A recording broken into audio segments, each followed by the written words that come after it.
তো hello guys, আপনার ইনস্টাগ্রামের একটি নতুন প্রবলেমে পড়ে থাকতে পারেন। আপনাদের আগের ভিডিওতেই জানিয়েছিলাম যে আপনারা এবার থেকে কিন্তু একটি ব্লেন্ড ফিচার্স পেয়ে যাবেন, যাতে একে অপরের রিল কিন্তু দেখতে পারেন। কিন্তু আপনাদের কি প্রবলেম হচ্ছে, আপনারা যখনই এখানে ইনস্টাগ্রামটিকে ওপেন করে নিয়ে আপনি এখানে মেসেজ সেকশনে চলে যাচ্ছেন এবং তারপরে যে কোনো একটি ব্যক্তির চ্যাট ওপেন করে নিচ্ছেন, এখানে কিন্তু এই ব্লেন্ড ফিচার্সটি আপনারা পাচ্ছেন না। তো আপনাদেরও যদি এই প্রবলেমটি হয়ে থাকে তাহলে কিন্তু আজকের এই ভিডিওটি পুরোটি দেখতে থাকুন। তো তার আগে ভিডিওটিকে অবশ্যই একটি লাইক করে দিন এবং এই চ্যানেলে যদি আজই নতুন এসে থাকেন এখনই চ্যানেলটিকে সাবস্ক্রাইব করে রাখুন এরকম নতুন নতুন ভিডিও দেখার জন্য। তো আপনারাও যদি ইনস্টাগ্রামে যে কোনো ব্যক্তি চ্যাটে এসে এখানে এই ব্লেন্ড ফিচার্সটি না পেয়ে থাকেন তাহলে কিন্তু আপনারা এই স্টেপগুলি ফলো করুন। তো প্রথমে কি করবেন, এখানে কিন্তু আপনারা ইনস্টাগ্রাম অ্যাপ থেকে প্রথমে ব্যাক করে নেবেন এবং এরপরে আপনারা এখানে ইনস্টাগ্রাম অ্যাপটিকে ট্যাব এন্ড হোল্ড করে নেবেন এবং তারপরে এখানে একটি আই বাটন পেয়ে যাবেন। আপনি সেই আই বাটনে ক্লিক করে নেবেন এবং তারপরে এখানে নিচের দিকে স্ক্রল করে নেবেন। এখানে একটি অপশন পেয়ে যাবেন স্টোরেজ ইউজেস বলে, আপনি সেই অপশনে ক্লিক করে নেবেন এবং তাহলে এখানে একটি অপশন পেয়ে যাবেন ক্লিয়ার ক্যাচ বলে, আপনি সেই ক্লিয়ার ক্যাচ অপশনে ক্লিক করে নিয়ে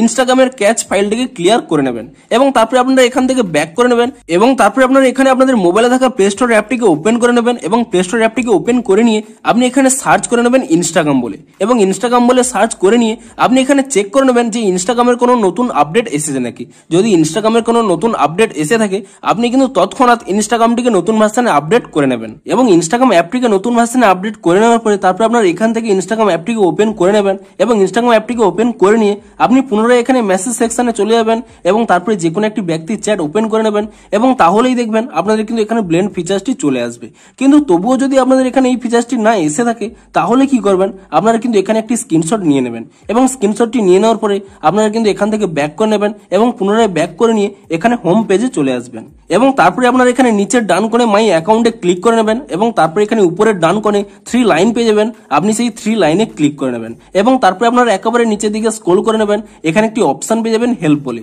আপনি সেই হেল্প অপশনে ক্লিক করে নেবেন এবং তাহলেই প্রথমে একটি অপশন পেয়ে যাবেন রিপোর্ট এ প্রবলেম বলে, আপনি সেই অপশনে ক্লিক করে নেবেন এবং তারপরে এখানে নিচে যদি আপনাদের এই অপশনটি অন করা থাকে shake phone to report a problem, আপনি এই অপশনটিকে এখানে অফ করে নেবেন এবং তাহলেই কিন্তু এখানে রিপোর্ট প্রবলেম বলে একটি অপশন পেয়ে যাবেন, আপনি সেই রিপোর্ট প্রবলেম এই অপশনে ক্লিক করে নেবেন এবং তারপরে আপনারা এখানে ইনক্লুড এন্ড কন্টিনিউ এই অপশনে ক্লিক করে নেবেন এবং তাহলেই দেখতে পাবেন একটি কিন্তু ডিরেক্ট স্ক্রিনশট এখানে চলে আসবে। আপনি এই কার্ড অপশনে ক্লিক করে নিয়ে এটিকে রিমুভ করে নেবেন এবং তারপরে এখানে একটি অপশন পেয়ে যাবেন আপলোড বলে, আপনি সেই আপলোড অপশনে ক্লিক করে নেবেন এবং তাহলে কিন্তু আপনাদের গ্যালারিটি ওপেন হয়ে যাবে এবং গ্যালারিটি ওপেন করে নিয়ে আপনি যে স্ক্রিনশটটি তুলে নিয়েছিলেন সেই স্ক্রিনশটটি কিন্তু এখানে সিলেক্ট করে নেবেন এবং সেই স্ক্রিনশটটি সিলেক্ট করে নেওয়ার পরে তারপরে আপনাদের যে প্রবলেমটি হচ্ছে সেই প্রবলেমটি কিন্তু আপনারা এখানে টাইপ করে নেবেন এবং সেই প্রবলেমটি টাইপ করে নেওয়ার পরে তারপরে আপনারা উপরের ডান কোণে এখানে একটি সেন্ড অপশন পেয়ে যাবেন, আপনি সেই সেন্ড অপশনে ক্লিক করে নিয়ে ইনস্টাগ্রামকে এই রিপোর্টটি সেন্ড করে দেবেন এবং তারপরে আপনারা একদিন ওয়েট করে যান, দেখবেন ইনস্টাগ্রাম আরো একটি নতুন আপডেট দিয়ে দেবে এবং তারপরে আপনারা যদি সেই নতুন আপডেটটি করে নেন তাহলে কিন্তু আপনাদের এই প্রবলেমটি ইজিলি সলভ হয়ে যাবে। তো ভিডিওটি যদি আপনাদের একটু হেল্পফুল বলে মনে হয় অবশ্যই একটি লাইক করে দিন। দেখা হচ্ছে ইনস্টাগ্রামের আরো কোনো নতুন সমস্যার সমাধানের ভিডিওর সাথে। Thanks for watching.